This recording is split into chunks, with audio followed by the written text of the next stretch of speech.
Hello guys, welcome back to your YouTube channel SKM study classes. नहीं यार, sorry यार, channel है ठीक है ना। एसकेएम स्टडी यूट्यूब चैनल पर क्लासेस एक था, वेबसाइट के नाम से बना लिए थे, इसके लिए माफी चाहते हैं। तो एसकेएम स्टडी यूट्यूब चैनल पर आपका स्वागत है। सबसे पहले आप एक काम कर सकते हैं कि वीडियो को देख सकते हैं, उसके बाद ही चैनल को सब्सक्राइब और वीडियो को लाइक करिएगा, ठीक है ना।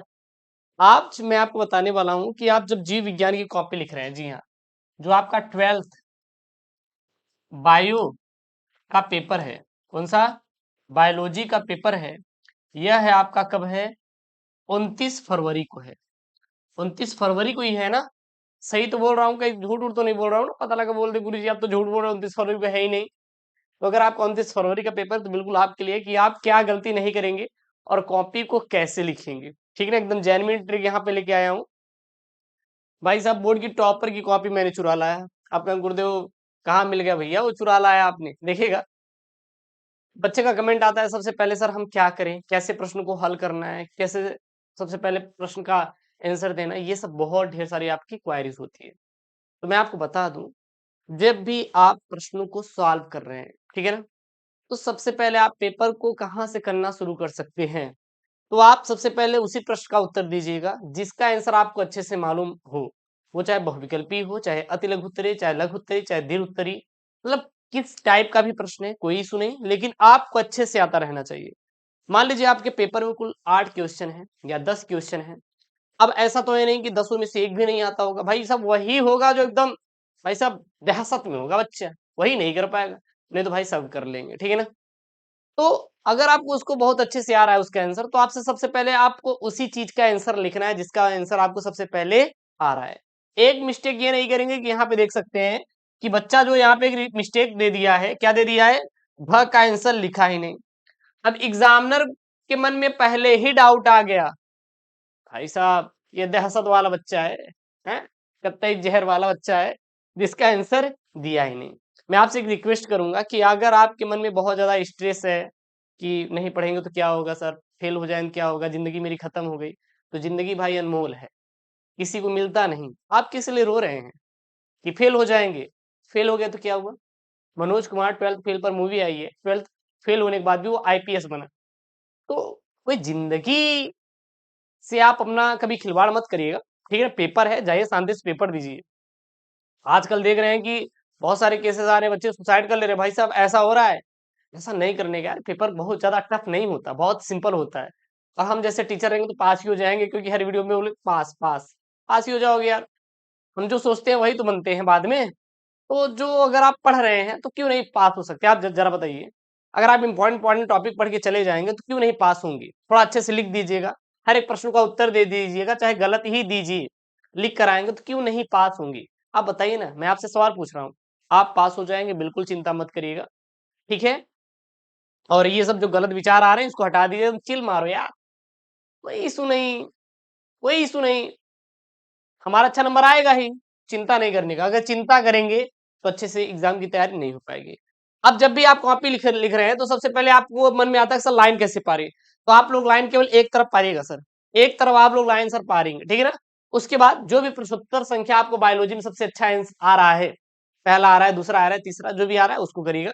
तो सबसे पहले आपको प्रश्नोत्तर संख्या डालना है। प्रश्नोत्तर संख्या डालने के बाद एक लाइन खींच देंगे। अब सर गलती क्या नहीं करनी, गलती ये नहीं करनी है कि आप सबसे पहले उसी का आंसर दीजिए जिसका आंसर आपको आता रहे। आप गलती ये मत करिएगा कि जिसके आंसर आपको नहीं आ रहा है वही लिख कर चले आए। एग्जामिनर के मन में डाउट हो जाएगा, जैसे यहाँ पे ये जो बच्चा है, ये पहले क ख ग का आंसर दिया, लेकिन घ का तो आंसर दिया ही नहीं। तो एग्जामिनर कहेगा वो डायरेक्ट एक नंबर एक नंबर एक नंबर, ये तीनों सही है। अगर मान लीजिए इसका आपने गलत ही आंसर लिखा है, एग्जामिनर ने थोड़ा सा भी ध्यान नहीं दिया, थोड़ा सा भी नहीं ध्यान दिया, एक नंबर यहां से दे देगा, एक नंबर यहां से, एक नंबर यहां से, एक नंबर यहां से, टोटल आपके 4 नंबर मिल जाएंगे। अगर आप यही जब मिस्टेक कर दिए पहली बार ही, तो उसके मन में आएगा क्वेश्चन मार्क, और फिर आपकी गलतियां ढूंढना शुरू कर देगा। वो सोचेगा जब ये पहले वाला ही आंसर सही से नहीं दे पाया बंदा, तो नेक्स्ट वाला क्या देगा अच्छे से आंसर यार।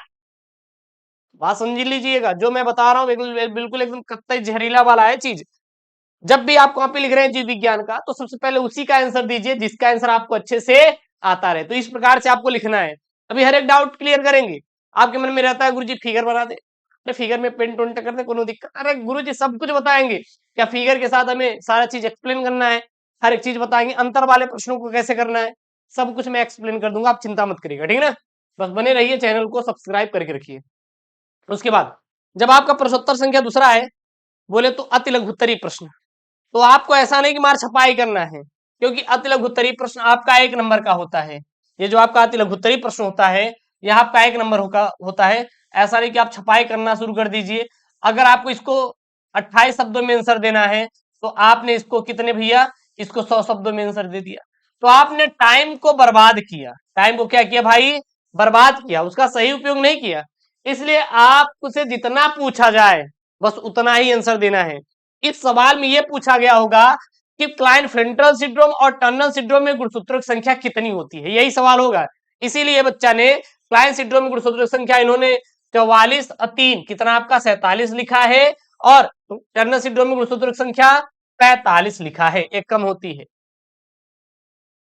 जो क्वेश्चन पूछा जाए बस उतना ही उसका आंसर लिख कर आना, टाइम बिल्कुल भी बर्बाद नहीं करना है।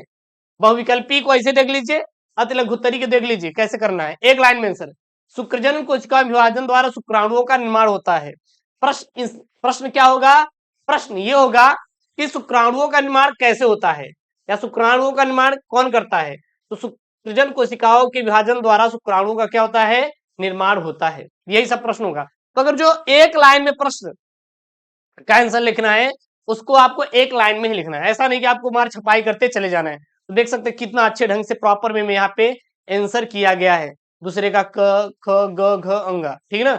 अब बात आता है गुरुजी, कोई भी अगर मतलब पूछा है कि पक्षियों में लिंग निर्धारण कैसे होता है, तो जब आप ये सब सवाल कर रहे हैं, ये तीसरे का क है, तो उसमें कैसे करें, क्योंकि आपका 2 नंबर का आएगा, ये आपका 2 नंबर का आएगा। इसमें कैसे करेंगे सर, इसको करते समय हम विशेष तौर पर ध्यान देंगे कि पहले बताएंगे कि पक्षियों में लिंग निर्धारण कैसे होता है। यहाँ पे लिखेंगे लिंग निर्धारण की यह क्रिया विधि कीटों जैसे तितली तथा कशेरुकी जैसे मछली सरीसृप व पक्षियों में पाई जाती है। इसमें नर समयुग्मकी होता है और जिसके 2 गुणसूत्र जेड जेड से प्रदर्शित करते हैं, अतः नर सदैव समान के ही युग्म उत्पन्न करेगा, और मादा विषम युग्मजी होता है जिसके 2 लिंग गुणसूत्र जेड डब्ल्यू से प्रदर्शित किया जाता है, अतः मादा 2 प्रकार के अंडाणु या तो जेड गुणसूत्र या फिर डब्ल्यू गुणसूत्र युक्त होता है। अब मान लीजिए आपने लिख दिया, इसके साथ साथ आपको ये भी बताना है कि कैसे होता है, कैसे होता है, ये आपको विथ प्रूफ भी आपको बताना है, तब आपको और अच्छा नंबर मिलेगा। तो जब आपको ये अगर कहीं आ जाए लिंग निर्धारण वाला, तो आप सबसे पहले उसके बारे में लिखिए, लिंग निर्धारण होता क्या है।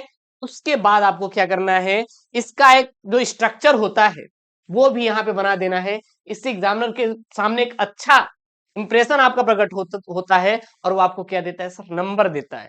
बात समझ आ रही ना, हर एक चीज को मैंने यहाँ पे बहुत अच्छे से एक्सप्लेन किया है, और मैं समझा भी रहा हूं आपको अच्छे से। अब बात आती है सर फिगर वाले प्रश्नों को कैसे करेंगे। जीव विज्ञान में फिगर वाले प्रश्नों को सर कैसे करेंगे, आप ये बताइए, छोड़िए बाकी सब कुछ। जब भी आपको फिगर वाले प्रश्न पूछा जाए, प्रश्न यही पूछा गया होगा कि वाटसन तथा क्रिक का डीएनए मॉडल, यही पूछा गया होगा, तो आपको सबसे पहले आपको फिगर बनाना है। क्या बनाना है, फिगर बनाना है। अगर आपको फिगर बहुत अच्छे से याद है, तो आप इसमें कलर का यूज कर सकते हैं, कलर का यूज आप बिल्कुल कर सकते हैं, कर सकते हैं। लेकिन लेकिन लेकिन लेकिन सर कलर का यूज कर सकते हैं, लेकिन सर कलर ऐसा होना चाहिए जो कॉपी के आर पार ना जनाए दे, या पता लगा इधर पेंट कर रहे उधर भी छुट्टा चला जा रहा है, नहीं। पेंसिल वाला कलर यूज करिएगा, बहुत ही लाइट वाला, बहुत डार्क वाला नहीं, बहुत ही लाइट वाला आप लोग को पेंसिल वाला कलर को यूज करते हुए बनाएंगे, तो वहां पर आपको नंबर मिलेगा। एक बात और, चित्र में आपको पूरा नंबर मिलता है, चित्र में फुल मार्क्स आपको मिलता है, फुल मार्क्स भाई साहब, पूरा का पूरा आपको नंबर मिलेगा। किसमें, चित्र वाले क्वेश्चन में। चित्र आपको ऐसे ड्रा करना है जैसे यहाँ पे ड्रा किया गया है, क्लियर है ना। अगर आप चित्र बनाते हैं तो आपको पूरा नंबर मिलेगा, और उसके बारे में लिख देना है। तो चित्र आपका क्लियर हो गया ना। अब जो डाउट था आपका बायोलॉजी में, जीव विज्ञान में, वो क्लियर हो गया नहीं, कमेंट करिए, बाद में मत बोलिएगा। उसके बाद जैसे टिप्पणी वाले प्रश्न होगा, प्रतिरक्षा क्या है, तो प्रतिरक्षा के बारे में बस लिख देना है, ज्यादा कुछ नहीं। ये सब आप करते हुए चले जाएंगे। अब जहां पे ग्राफ वो पूछे कि ग्राफ के द्वारा आप बताइए, तो वहां पे आपको ग्राफ जरूर से जरूर ड्रा करना है। ये सब आपको सेम टू सेम, अब इसमें कोई पेन टोन नहीं करेंगे, इसके लिए पटरी ले जाएंगे। सर ग्राफ को कैसे ड्रा करेंगे, चित्र को कैसे बनाएंगे, तो आप पेन का यूज करिएगा। किसका? पेन का आप यूज कर सकते हैं ग्राफ बनाने में, चित्र बनाने में, किसी चीज में आप लोग किसका? पेन का यूज करिएगा। ठीक है, कुल मिला के अगर कुछ बना रहे हैं तो आपको जनाई दे उसमें कि हाँ दिखाई दे रहा है गुरुजी, हाँ ये बना हुआ है। ऐसा नहीं आप बना दिए, पता लगा दिखाई नहीं दे रहा एग्जामिनर को कि भाई ये पेड़ बनाया है या फिर मनुष्य का चित्र बना दिया है। हाँ, ये सब ध्यान दीजिएगा, आपको बाद में दिक्कत ना होने पाए, ठीक है ना। उसके बाद देखिए, अंतर वाले प्रश्नों में गलती क्या नहीं करनी है। जब भी आप अंतर वाले प्रश्न कर रहे हैं तो मेरा सबसे अच्छा मानना यही है कि आप लघु बीजाणु जनन और गुरु बीजाणु जनन के बारे में जब आप अंतर लिख रहे हैं, ठीक है आप लिखिए, नो डाउट, कोई दिक्कत नहीं है, लेकिन आप एक लाइन को ड्रा करिए। आप एक लाइन को ड्रा करिए, एक तरफ आप लघु बीजाणु डालिए, एक तरफ आप गुरु बीजाणु डालिए। ठीक है, ऐसे लिखिएगा। इससे क्या रहता है कि एक अच्छा ही इंप्रेशन बनता है। लेकिन देखिए बच्चा क्या किया, बच्चा भाई साहब एक तरफ गुरु बीजाणु दूसरे लघु बीजाणु और इधर भी एक, इधर भी एक, फिर ये यहां से आया यहाँ पे दो इसी सटा दिए। नहीं, आप एक लाइन भी ड्रा करिए। इससे क्या रहेगा ना, इससे एक अच्छा प्रभाव पड़ता है सर। इससे क्या पड़ता है? एक अच्छा प्रभाव एग्जामिनर चाचा के ऊपर पड़ता है और आपको क्या मिलते हैं? नंबर मिलते हैं। तो ये सब गलती नहीं करनी सर, बिल्कुल भी नहीं करना, ठीक है ना। तो अंतर वाला प्रश्न कैसे लिखेंगे आप जान गए ना, ये ऐसे मत लिखिएगा, ऐसे आपको बिल्कुल भी नहीं लिखना है। आगे देखिएगा, आगे चलिए, ठीक है। अब ये तो लिखने वाले, जो लिखने वाले तो आप लिखते जाएंगे, उसमें कोई वो नहीं है। जहां पे आपको फिगर की जरूरत पड़े, देखिए यहाँ पे बोला है मलेरिया परजीवी का आपका जीवन चक्र आपको बनाना है, तो ठीक है बना दीजिए, कोई इशू नहीं है। ठीक है सर, बना दिए, ये तो बना ही देंगे आप लोग परजीवी का। ठीक, और आगे आएंगे तो एक प्रश्न यहाँ पे आपको हम दिखाते हैं, जैसे कि थोड़ा और नीचे आएंगे तो आपको एक प्रश्न रहेगा यहाँ पे, दिखाई देगा क्या? जनन तंत्र के बारे में। इसके बारे में, जनन तंत्र के बारे में मैं आपको बता देता हूँ कैसे लिखना है उसको, क्योंकि वो सब आपके बहुत बड़े बड़े प्रश्न रहेंगे और अच्छा खासा आपको नंबर स्कोर कराएंगे। ऐसा नहीं कि आपको केवल वो 2-3 नंबर वाला, नहीं भाई साहब, बहुत ही। देखिए यहाँ पर भी बच्चा गलती किया है, अंतर वाला आपको एक लाइन को ड्रा करके इधर उधर करके अंतर को लिखना है, ठीक है ना।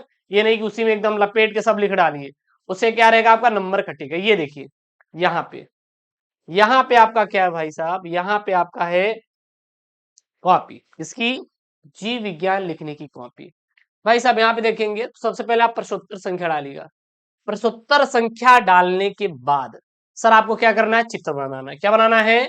चित्र को बनाना, तभी आप इसमें भाई साहब 5 में 5 नंबर आप स्कोर कर पाएंगे। चित्र बनाना सेम टू सेम इसी प्रकार चित्र बनाना जो आपके एनसीईआरटी में दिया गया है। अलग से आपको कुछ कुछ याद करने की जरूरत नहीं है कि कोई और बता दिया उसको याद करना, नहीं। तो एनसीईआरटी किताब में बस उसी को याद करिएगा। उसके बाद इसका वृषण कहाँ पे वो बना दीजिएगा। हाँ, वृषण पालिका क्या है, अधिवृषण शुक्रवाह क्या है, मूत्राशय क्या है, शुक्राशय क्या है, प्रोस्टेट ग्रंथि क्या है, कंद मूत्र पत्र, कंद मूत्र पथ ग्रंथि, मूत्र मार्ग, जो भी है आप फिगर में क्या करेंगे? अच्छे से ड्रा कर देंगे। भाई साहब फिगर में ड्रा करने के बाद आपको क्या करना है पता है? अब हर एक चीज को आपको लिखना है। क्या करना है? लिखना। जैसे वृषण के बारे में लिखना है, अधिवृषण क्या होता है इसके बारे में लिखना है, ठीक है ना। शुक्रवाही या शुक्रवाहक क्या होता है, मूत्र मार्ग क्या होता है, सहायक जन्म ग्रंथियां कौन कौन सी होती हैं, शुक्राशय क्या होता है, प्रोस्टेट ग्रंथि क्या होती है। इस प्रकार से आपको चित्र बनाने के साथ साथ आपको ये भी आपको लिखना पड़ेगा। यदि वो बड़ा वाला है 5 नंबर का प्रश्न है तो आप ये मत सोचिएगा कि हम केवल चित्र बना देंगे तो सर हमें पूरा नंबर मिल जाएगा। हाँ, चित्र पे तो आपको नंबर मिलेगा भाई, 5 नंबर का है तो 2 से 3 नंबर आपको चित्र पे मिल जाएगा, लेकिन लिखेंगे जरूर, लिखेंगे तो और आपको 5 नंबर 5 में आप पूरा मिल जाएगा। एक चीज और, चित्र गलत भी रहेगा तब भी आपको 2 नंबर मिलेगा, लेकिन अगर आप गलत लिखेंगे 3 नंबर का लिखेंगे तो 1 या 2 ही नंबर का मिलेगा। लेकिन चित्र गलत भी बनाए तो कभी भी नंबर नहीं कटता, चित्र पर मिलता है नंबर है। इसलिए बायोलॉजी में जहां भी देखो भाई साहब, अच्छा चित्र आएगा मार दो, अपने से सोच के मार दो वहां पे चित्र, बिना किसी से पूछे हुए आपको बस चित्र वहां पे छाप देना है। इस प्रकार से आपको क्या करना है भाई साहब? बायोलॉजी की कॉपी लिख कर आना है, वो भी 29 फरवरी के दिन। अब कोई डाउट है? कोई डाउट है तो बताइए, मैंने हर एक चीज अच्छे से एक्सप्लेन किया है।